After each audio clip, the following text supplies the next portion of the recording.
ओम साई राम। आप सभी को गुरुवार की ढेर सारी शुभकामनाएं। Happy Thursday to all of you. बाबा के असीम चरणों में प्रणाम करते हुए हम इस विशेष वीडियो को शुरू करने वाले हैं। ये बहुत ही विशेष वीडियो है। इसमें बाबा ने किस प्रकार अपने भक्त की इच्छा पूरी की और सच्चे मन से जिसने बाबा को पुकारा, बाबा ने उसकी पुकार इतने सालों के बाद उसकी इच्छा पूरी की। तो आइए इस कहानी के माध्यम से, जो हमारे बाबा की एक लीला है, जो अपने भक्तों के साथ हमारे बाबा ने की, सुनते हैं। शिरडी गांव में एक बार एक श्रद्धालु दंपति रहते थे। उनकी पत्नी बहुत ही सरल स्वभाव की थी। बाबा की वो अनन्य भक्ति, धर्म कार्य में हमेशा वो आगे रहती थी। विवाह के कई वर्ष बीत जाने के बाद भी उसे संतान सुख नहीं प्राप्त हुआ था।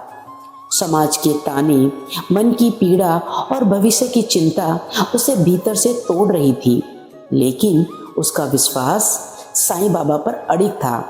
वह प्रतिदिन साईं बाबा के नाम का स्मरण करती, जोत जलाती, धूप बत्ती अगरबत्ती करती, सच्चे मन से बाबा से प्रार्थना करती, बाबा यदि आपकी कृपा हो तो मुझे माँ का सुख देने की कृपा कीजिए। एक दिन वह स्त्री शिरडी पहुंची और साईं बाबा के चरणों में गिरकर रो पड़ी। बाबा द्वारका माई में बैठे हुए थे और वो बाबा के सामने, बाबा के चरणों में बैठी हुई रो रही थी। उसने अपनी पीड़ा को बाबा को सुनाया। बाबा तो अंतर्यामी हैं, बाबा सब जानते थे। साईं बाबा ने करुणा भरी दृष्टि से उस स्त्री की ओर देखा और कहा, माँ धैर्य रखो, जो होगा समय पर होगा, श्रद्धा और सबूरी को मत छोड़ना। उस स्त्री ने बाबा के वचनों को हृदय में धारण कर लिया। वह हर वर्ष शिरडी आती, बाबा की सेवा करती और बिना किसी शिकायत के अपने जीवन को स्वीकार करती रही। लोग उसे कहते कि इतने वर्षों से प्रार्थना कर रही हो, कुछ हुआ तो नहीं? बस वो मुस्कुराकर कहती, बाबा सब जानते हैं, वो वही सब करेंगे।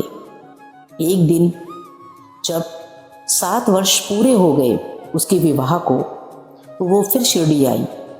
इस बार उसके मन में कोई मांग नहीं थी, वह कृतज्ञता से भरी हुई थी। बाबा ने उसे अपने पास बुलाया और उदी देते हुए कहा कि इसे श्रद्धा से ग्रहण करो और घर जाकर सब ठीक हो जाएगा। स्त्री ने बाबा की उदी को प्रसाद मानकर घर लेकर आई, अपने घर लौट आई।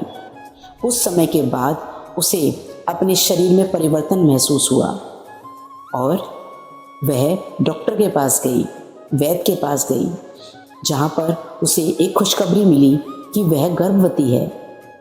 यह सुनते ही उसके नेत्रों से आनंद के आंसू बह निकले। उसने मन ही मन में बाबा को धन्यवाद किया। नियत समय पर उसने एक स्वस्थ पुत्र को जन्म दिया। पूरे परिवार में हर्ष और उत्सव का वातावरण था। वह स्त्री अपने बच्चे को गोद में लेकर बाबा से मिलने शिरडी पहुंची और बाबा के चरणों में कृतज्ञता से नतमस्तक हो गई। साईं बाबा ने बच्चे को देखा, आशीर्वाद दिया और मुस्कुराकर कहा, देखो माँ, सब समय पर होता है, विश्वास रखो, इसलिए फल मिलता है। तुमने मुझ पर श्रद्धा और सबूरी बनाकर रखी, इसलिए तुम्हें फल मिला।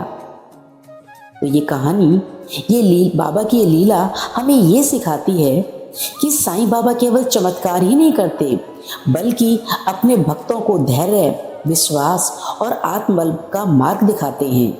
जो सच्चे मन से श्रद्धा रखता है और बाबा पर सबूरी को अपनाता है, उसे बाबा कभी निराश नहीं करते हैं। 7 वर्षों की परीक्षा के बाद मिला संतान सुख इस बात का प्रमाण है कि साईं बाबा अपने हर भक्त की पुकार सुनते हैं, बस समय और विश्वास की परीक्षा लेते हैं।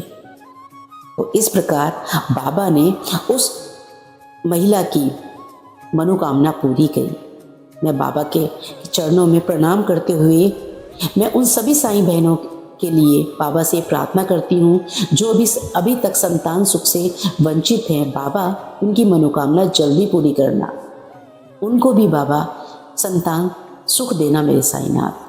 ओम साई राम, जय जय साई राम। बाबा आप सबका भला करेंगे।